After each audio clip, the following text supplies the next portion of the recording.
guys, welcome back to the channel. So this is the second module of develop Gen AI apps with Gemini and Streamlit. Today we are going to do is introduction to function calling with Gemini. So let's just start our lab. Click on the start lab button. We'll have to use our 5 credits to launch the lab. Alright, now just right click on open cloud console and open it with incognito window. It will take a few minutes.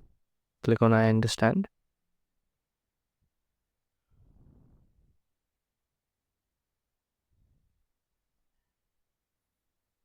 After you see this page, just click on I agree and continue.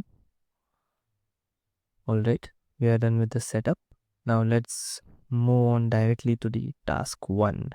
So we have to just go to Workbench, which is under Vertex AI notebook section. Workbench over here. You can also search over here, but it's easy to navigate, so no worries. It will take a few minutes to load. It will be loading the contents. Okay, then there's only one instance name, which is Generative AI Jupyter Lab. Click on open Jupyter Lab button. If you don't see the open Jupyter Lab button, so you'll have to follow these steps. Alright, now we have to open the intro function calling file.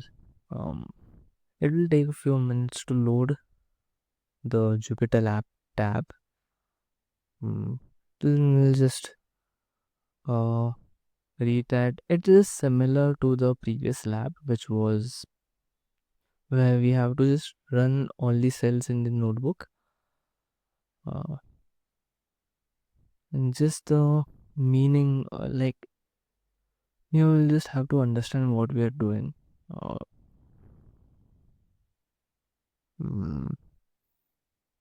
Let me see.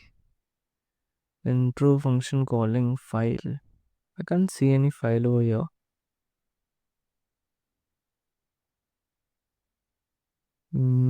I can't see any file over here.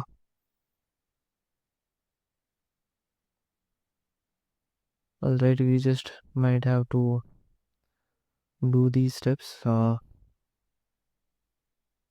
what are the steps? First, we have to just close the Jupyter Lab tab, select the instance and click on reset.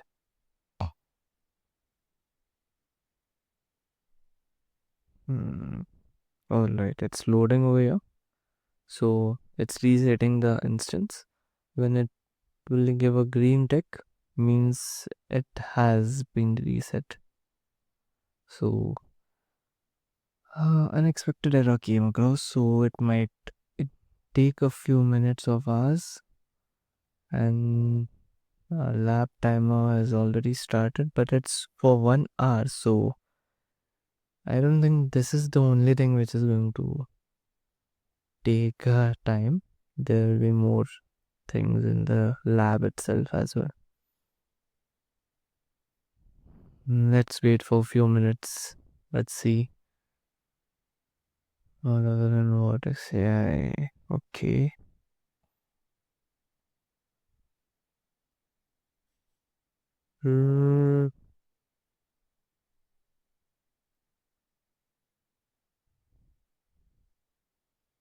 Alright, it's activated. Click on open Jupyter Lab. Again, it will take Jupyter Lab failed due to package that was installed also. Exact.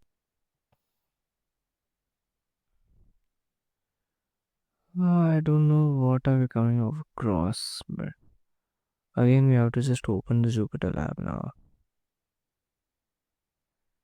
Yeah, if it doesn't work, then our tokens will be wasted. Our credits will be wasted. Basically, that is the problem. Alright, it's working right now. It's cool. If you come across this error, you just know that click on the checkbox over here, and then you'll get a restart button up right here. Just click on it, and It will take few minutes, but it will work for sure, hopefully. Now just open the file, select kernel, which is Python 3. Now what we are doing over here is we have to import, but before that our kernel is okay. Now our kernel is installed. How did I get to know? Because of the colors. Now we can see import in green color. If its kernel is not ready, then we'll see it in a normal text like this only. So first what we have to do uh, after selecting kernels, get started and import libraries. You can skip any notebook skill that are noted collab only. Alright, we can skip all those tabs which are mentioned as collab only. So we'll start with get started over here. Control Generative AI SDK. Alright, you may need to restart the kernel. So we'll just restart the kernel right now. Alright, click OK. Again, it will be blinking. After you hover over here, it will show idle. That means we can just do our way. Alright, now over here, just change the project ID, copy your project ID, paste it over here. They are also given the region, just copy and paste. And then just click shift enter to run the cell, or you can also click over here. The play button will also run the cell. Alright, the code examples. First we are going to choose the model, which is Gemini 2.0 Flash.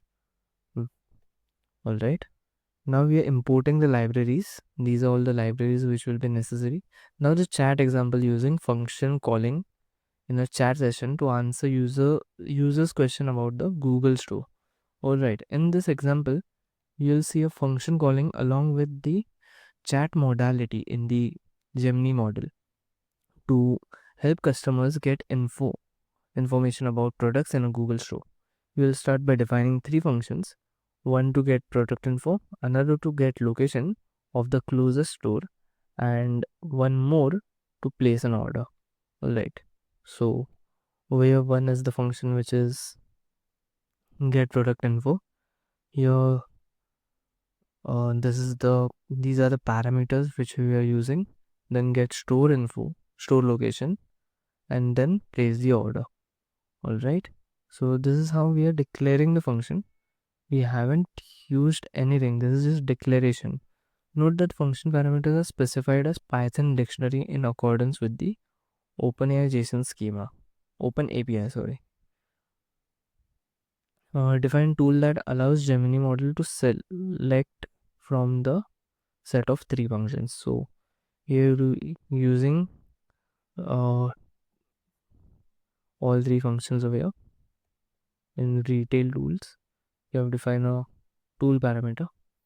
Now you can initialize Gemini model with function calling in a multi-turn chat session, so that now we have already initialized and stored them, or we can say define them in a way. You can specify the tools with kwrk when initializing the chat session to avoid having to send it with every subsequent request.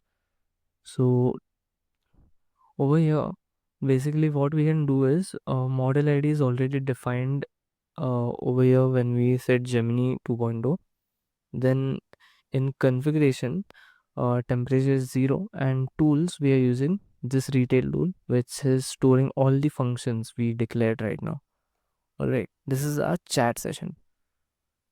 Temperature parameter controls the degree of randomness in the generation. Lower temperature are good for functions that require deterministic parameter values, while higher temperatures are good for functions with parameters that accept more diverse or creative parameters. This is what temperature exactly means, that when it's low we get more factual information, when it's high we get more creative information. So depending on that, we have set the parameter to 0. If you want, you can change the temperature to any number you want. In this case, the response for a given prompt are most completely deterministic, but a small amount of variation is still possible. All right, we can keep it to 2 3, or we'll just keep it to minimal for now. We'll just keep it to 0. So over here the prompt is, do you have a Pixel 9 in stock? So this is the prompt, and we are just using send message, which is the chat function, the chat method we can say, and giving the prompt, and it will response call. We're using response calls 0. 0 means it is in a array format, so list format if being specific for Python. So product info we are asking for. If you mention 0, then we are getting product info. If you mention 1, then you will get the store location. If you mention 2, you will get the place order. So I'll just enter, and now it has, when you say function calls, so it will give you a response of the function call. The response from the Gemini API consists of a structured data object that contains the name and parameter of the function that Gemini selected out to away of the available functions. Since the notebook focuses on ability to extract functions parameter and generate function calls, we'll use mock data to feed synthesized response. We are not using the real data, obviously. um, Response back to Gemini model rather than sending requests to API servers. Not to worry, we'll make an actual API call in a later example. All right. So over here, API response, we are giving a few. We'll use synthesized data, which is basically a fake data, to simulate payload for an external API. In reality, you will execute function calls against an external system or database using your desired client library or REST API. Now you can pass the response from mock API request and generate the response for the end user. So basically, API response where we have given a fake details uh, like this, and in stock is yes. So when you are using this function, like for response, we are giving the response content as API response. So when we asked in stock, it took the access of this part of the dictionary and the key in stock, and we got the response as yes. So that is why it is saying that yes, we have Pixel 9 in stock. It doesn't matter the model parameters over here. For now, what about Pixel 9 Pro XL? Is there a stock in Mount View CA that I can visit to try one out now? So over here we are not specifying the function calls, which function we are calling.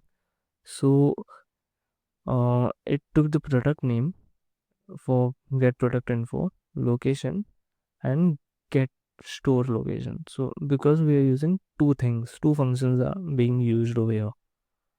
See, it used function calls two times based on one was the product name and other was the location.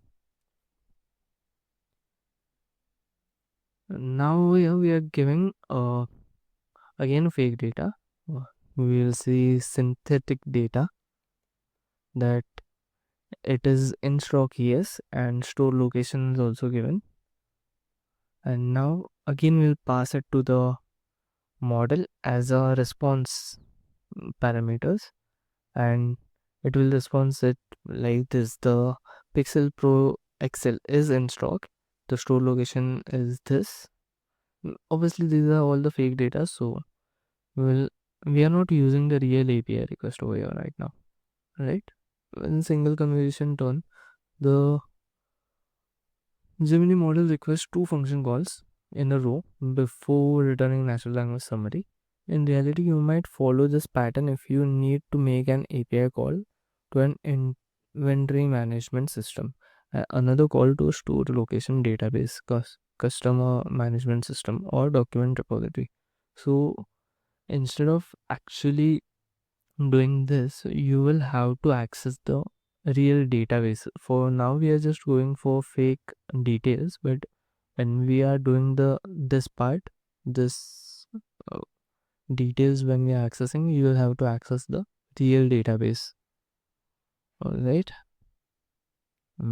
After this, I would like to order. So we are going to access the function call, another function call, which is order. So place order function was. Now again we are going to give some synthetic data for that, which is status is paid, order number, and arrival. These are all the basic details which we are giving. Okay, I have placed an order of this to your address, to the store. The order number is this and arrival to this, payment status is paid. Alright. That is example. Using automatic function calling to geocode address with maps API. In this example, you will define functions that takes multiple parameters as inputs. Then you will use automatic function calling in Gemini API to make a live API call to convert an address to latitude and longitude coordinates. Start by writing Python code. So this is this is the main function. Okay, the get location, amenity, street, city, country, state, again country, and postal code. We are converting it list dictionary. We are getting the latitude and longitude for given location, and it will return a list of dictionaries. All right. Um. All right. So after running this, uh, mm, you're asking Gemini model to extract components of the address into specific fields with a structured data object. And now we are going to send prompt that I want to get the coordinates for following address. Because we have already mentioned the coordinates, we'll get the response of those coordinates. But mm,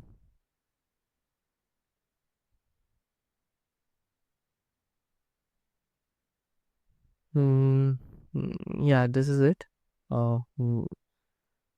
Where we use the get location function over here, which we just created, and this is the base URL to search for the search for openstreetmap.org. So basically, it was actually searching for it and filter out none values from parameters. So we remove the none values, and then user agent is none, and basically we, we got the real coordinates for that specific location in Mountain View. All right. So this is the latitude and longitude of that location which we asked for. All right. Here we used OpenStreetMap nominatim API to get geocode of an address.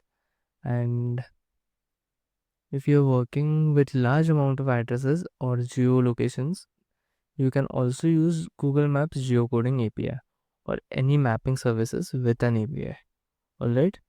That was the conclusion. Let's open our manual. Click on check my progress.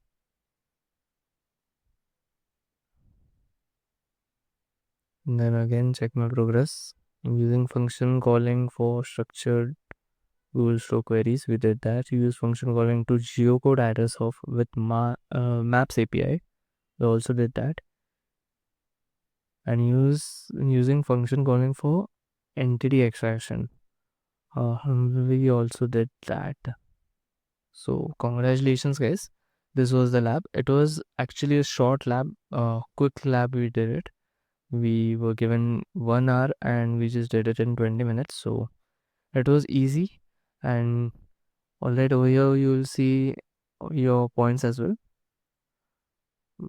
I'm sorry, I just don't know. I clicked somewhere. Alright guys, that's it for today's video. You can just close the incognito tab and end this lab. Thank you guys for watching this video. Hope you like this video. Do like, share and subscribe to the channel. Thank you.